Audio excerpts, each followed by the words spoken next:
iSCSI Concepts. Let's begin.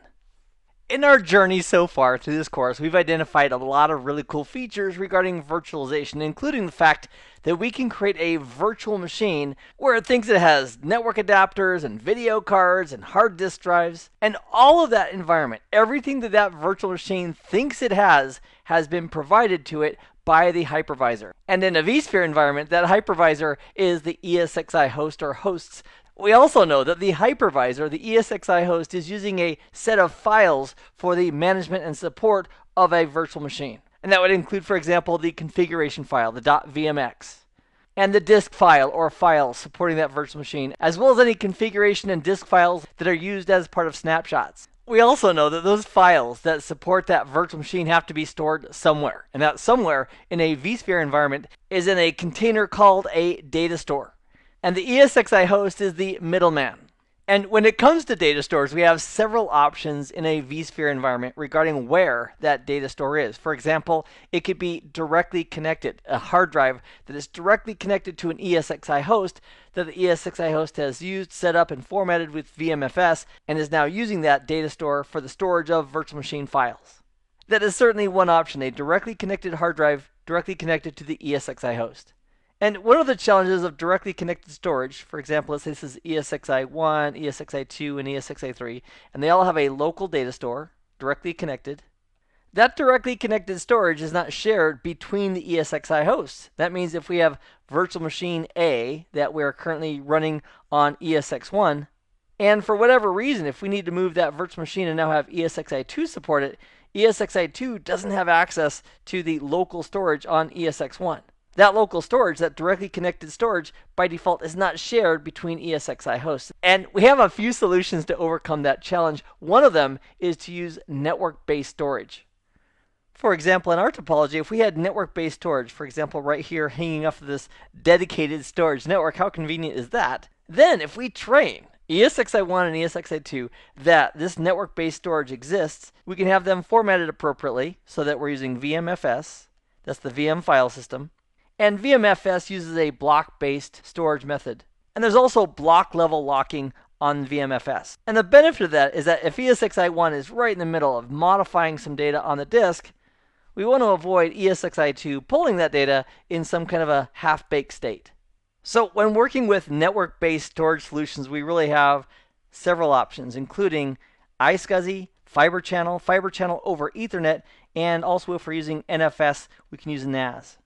And in this nugget on iSCSI Datastore Concepts, I'd like to focus on this option right here, using network-based storage using the iSCSI protocol. To implement an iSCSI-based solution, we need a few players involved. First of all, we need something called an iSCSI target. A target is a server or service that is providing the storage, the actual data store itself. So there's lots of vendors who can provide iSCSI targets. So let's imagine that we have this box right here that's from one of our vendors, and it's got several hard disks in it. It's network attached. They've got an IP address on this storage network. So the storage processor's IP address is reachable at 10.1.1.111. And as part of the configuration, we're going to either use an IQN, which is an iSCSI qualified name, and EUI can also be used, which is Extended Unique Identifier. And this storage appliance would be advertising or have available disk storage, and it would present that as LUNs. And LUNs is simply an acronym for Logical Unit Number. So maybe this storage appliance, for example, has 3 LUNs, LUN 0, and LUN 1, and LUN 2.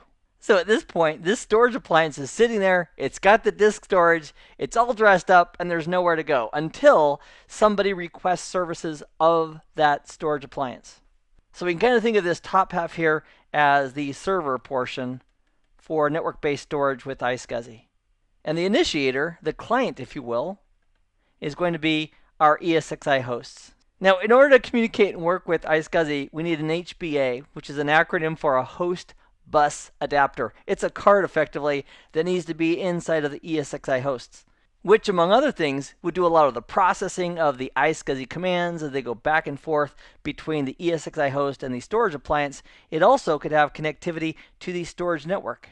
That host bus adapter could. Now, one of the challenges is that not every ESXi host has a physical host bus adapter, but have no fear. We can emulate one in the ESXi host. We can create a virtual host bus adapter, and then what we can use is we can use a traditional Ethernet adapter, for example, this guy right here, to go ahead and connect to the storage network. And if we are going to use a Ethernet adapter, for example, a 10 gig or a 1 gig Ethernet adapter for that connectivity to the storage network, we're also going to be setting up some additional VM kernel port or ports for the purpose of networking.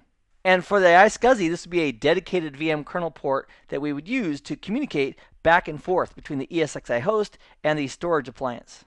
And very similar to the VM kernel port that has a layer 3 IP address associated with the existing VM kernel port for management, we're also going to have an IP address associated with the VM kernel port that we're going to use for storage.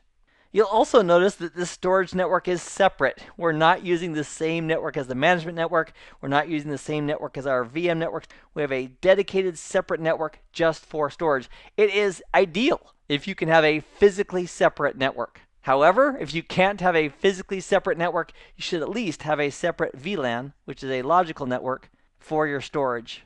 We also want to make sure that when we deploy iSCSI, we want to make sure that the ESXi hosts, which are going to be acting as the initiators, and the iSCSI appliance, which is acting as the iSCSI target, we want to make sure that they are on the same IP subnet. No routing, 0, 0, 0, no routing between the ESXi hosts and the iSCSI appliance that they're working with. So in our lab environment, we have no problem. We have the ESXi host, which will be the initiators on the 10.1.1 subnet, and we also have our storage appliance, which is also going to be on the 10.1.1 subnet. So we're on the same network, and it's also a dedicated network just for storage. In this nugget, we've taken a look at a few concepts of network-based storage, specifically iSCSI-based storage, which includes targets, which are providing storage services, and initiators acting as clients who are going to use those storage services. We also identified that it's a great design idea to keep the clients and the servers, the initiators and the targets, on the same exact IP subnet, and when possible, have a dedicated physical network, and if not a dedicated physical network, then at least a dedicated VLAN just for your storage networking.